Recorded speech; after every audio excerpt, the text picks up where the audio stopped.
ಬೆಂಗಳೂರಿನಲ್ಲಿ ಗರ್ಭಿಣಿ ಅನುಮಾನಾಸ್ಪದವಾಗಿ ಸಾವನ್ನಪ್ಪಿದ್ದಾರೆ. ಪತ್ನಿ ಮೃತದೇಹದ ಜೊತೆಯಲ್ಲಿ 2 ದಿನ ಕಳೆದಿದ್ದಾನೆ ಪತಿ. ಹೆಣ್ಣೂರು ಪೊಲೀಸ್ ಠಾಣಾ ವ್ಯಾಪ್ತಿಯ ಥಣಿಸಂದ್ರದಲ್ಲಿ ಈ ಘಟನೆ ನಡೆದಿದೆ. ಬಾಡಿಗೆ ಮನೆಯಲ್ಲಿ ಉತ್ತರ ಪ್ರದೇಶದ ದಂಪತಿ ವಾಸ ಮಾಡ್ತಾ ಇದ್ರು. ಶಿವಾಮ್ ಹಾಗೂ 22 ವರ್ಷದ ಸುಮನಾ ದಂಪತಿ 3 ದಿನಗಳ ಹಿಂದೆ ಮನೆಯಲ್ಲಿ ಸುಮನಾ ಮೃತಪಟ್ಟಿದ್ದಾರೆ. ಬಾಡಿಗೆ ಮನೆಯಲ್ಲಿ ಉತ್ತರ ಪ್ರದೇಶದ ದಂಪತಿ ವಾಸ ಮಾಡ್ತಾ ಇದ್ರು. ಶಿವಂ ಮತ್ತು 22 ವರ್ಷದ ಸುಮನಾ ಅನ್ನುವಂತಹ ದಂಪತಿಗಳಿವರು. 3 ದಿನದ ಬಳಿಕ ಅಕ್ಕಪಕ್ಕದ ಮನೆಯವರಿಗೆ ಶವದ ವಾಸನೆ ಬಂದಿದೆ. ವಾಸನೆ ಬಂದಾಗ ಪೊಲೀಸರಿಗೆ ಸ್ಥಳೀಯರು ಮಾಹಿತಿಯನ್ನು ನೀಡಿದ್ದಾರೆ. ದೇಹದ ಮೇಲೆ ಯಾವುದೇ ಗಾಯದ ಗುರುತುಗಳಿಲ್ಲ. ಮೂಗಿನಲ್ಲಿ ರಕ್ತ ಬಂದು ಸಾವನ್ನಪ್ಪಿರೋ ಬಗ್ಗೆ ಮಾಹಿತಿ ಸಿಕ್ಕಿದೆ.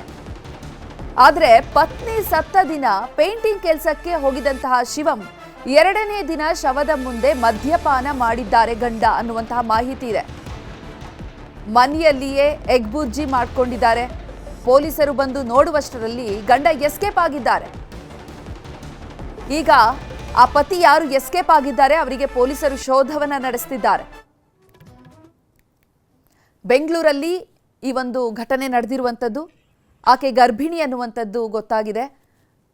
ಮೃತಪಟ್ಟ ಗರ್ಭಿಣಿ ಜೊತೆಯಲ್ಲಿಯೇ 2 ದಿನ ಕಳೆದಿದ್ದಾನೆ ಪತಿ ಅನ್ನುವಂತಹ ಮಾಹಿತಿ ಇದೆ.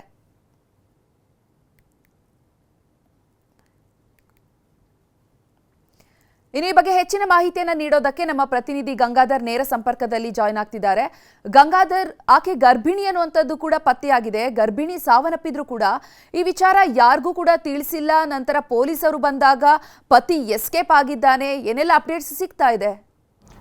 ಚೈತ್ರ, ಹೆಣ್ಣೂರು ಪೊಲೀಸ್ ಠಾಣಾ ವ್ಯಾಪ್ತಿಯ ಥಣಿಸಂದ್ರದಲ್ಲಿ ಒಂದು ಘಟನೆ ಆಗಿದೆ. 3 ದಿನಗಳ ಹಿಂದೆ ನಡೆದಿರುವಂಥದ್ದು. ಅಂದರೆ ನಿನ್ನೆ ಸಂಜೆ ಪೊಲೀಸರಿಗೆ ಒಂದು ಮಾಹಿತಿ ಸಿಕ್ಕಿರುವಂಥದ್ದು. ಯಾಕಂದರೆ ಕಳೆದ 3 ದಿನಗಳಿಂದಲೇ ಆ ಒಂದು ಗರ್ಭಿಣಿ ಮಹಿಳೆ ಮೃತಪಟ್ಟಿರುವಂಥ ಬಗ್ಗೆ ಸ್ಥಳೀಯರು ಕೂಡ ಹೇಳ್ತಾ ಇರುವಂಥದ್ದು. ಯಾಕಂದರೆ ಬಾಡಿ ಎಲ್ಲವೂ ಕೂಡ ಒಂದು ಡಿಸ್ಕಂಪೋಸ್ ಆಗಿರುವಂಥದ್ದು, ಒಂದು ಕೆಟ್ಟ ವಾಸನೆ ಬರುವಂಥ ರೀತಿಯಲ್ಲಿ ಆಗಿದೆ. ನಂತರ ಸ್ಥಳೀಯರೆಲ್ಲರೂ ಕೂಡ ಪೊಲೀಸರಿಗೆ ಮಾಹಿತಿಯನ್ನು ಹೇಳಿದರೆ ಏನೋ ಒಂದು ಮನೆಯಲ್ಲಿ ಕೆಟ್ಟ ವಾಸನೆ ಬರ್ತಾ ಇದೆ. ಯಾಕಂದರೆ ಅದು ಚಿಕ್ಕದಾದಂಥ ಮನೆ, ಅದು ಪಾಳು ಬಿದ್ದಿರೋ ರೀತಿಯಲ್ಲಿ ಇರುವಂಥದ್ದು ಮನೆ. ಹೀಗಾಗಿ ಆ ಒಂದು ಸಂದರ್ಭದಲ್ಲಿ ಸುಮಾರು ಒಂದು 500,000 ಕೊಟ್ಟು ಒಂದು ಬಾಡಿಗೆನ ಶಿವಮ್ ಅಂತೇಳಿ ಸುಹಾನ ಅಂತೇಳಿ ಆ ಒಂದು ಮನೆಯಲ್ಲಿ ವಾಸವಾಗಿದ್ದಂಥದ್ದು. ಉತ್ತರ ಪ್ರದೇಶ ಮೂಲದವರು. ಆದರೆ ಕಳೆದ 1 ತಿಂಗಳ ಹಿಂದಷ್ಟೇ ಆ ಮನೆಗೆ ಬಾಡಿಗೆಗೆ ಬಂದಿದ್ರು ಅಂತ ಹೇಳಲಾಗ್ತಾ ಇದೆ.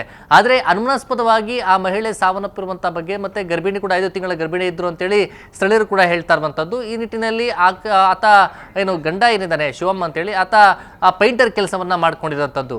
ಆದರೆ ಇನ್ನೊಂದು ವಿಪರ್ಯಾಸ ಅಂತಂದ್ರೆ 3 ದಿನಗಳವರೆಗೂ ಕೂಡ ಹೆಣದ ಜೊತೆ ಆತ ಇದ್ದ ಅನ್ನೋದ್ರ ಬಗ್ಗೆ ಹೇಳಲಾಗ್ತಾ ಇದೆ. ಯಾಕಂದ್ರೆ ಅಲ್ಲೇ ಒಂದು ಎಗ್ ಬುರ್ಜಿಯನ್ನ ಮಾಡಿಕೊಂಡು ಮದ್ಯಪಾನವನ್ನ ಮಾಡಿಕೊಂಡು ಕೆಲಸಕ್ಕೂ ಕೂಡ, ಅಂದ್ರೆ ಆಕೆ ಮೃತಪಟ್ಟಿರುವಂಥದ್ದು ಕೆಲಸಕ್ಕೂ ಹೋಗಿ ಆತ ರಿಟರ್ನ್ ಆಗಿರುವಂಥದ್ದು. ಆ ಬಳಿಕ ಪೊಲೀಸರಿಗೆ ಸ್ಥಳೀಯರಿಗೆಲ್ಲ ಗೊತ್ತಾಗ್ತಾ ಇದ್ದಂತೆ ಅಲ್ಲಿಂದ ಆತ ಎಸ್ಕೇಪ್ ಆಗಿದ್ದಾನೆ. ಸದ್ಯ ಮೃತದೇಹವನ್ನ ಬಾಡಿಯನ್ನು ಶಿಫ್ಟ್ ಮಾಡಿದ್ದಾರೆ. ಈಗ ಆರೋಪಿ ಪತ್ತೆಗಾಗಿ ಪೊಲೀಸರು ಕೂಡ ಹೆಣ್ಣೂರು ಪೊಲೀಸರು ಮುಂದಾಗಿರುವಂಥದ್ದು. ಆದರೆ PM ಆದಂಥ ಬಳಿಕ ಅದು ಏನಾದರೂ ಹಲ್ಲೆ ಮಾಡಲಾಗಿದೆಯಾ, ಏನು ಡೆತ್ ರೀಸನ್ ಅನ್ನೋದ್ರ ಬಗ್ಗೆ ಇವತ್ತು ಗೊತ್ತಾಗಲಿದೆ. ಚೈತ್ರ, ಧನ್ಯವಾದ ಗಂಗಾಧರ್ ತಮ್ಮೆಲ್ಲ ಮಾಹಿತಿಗೆ.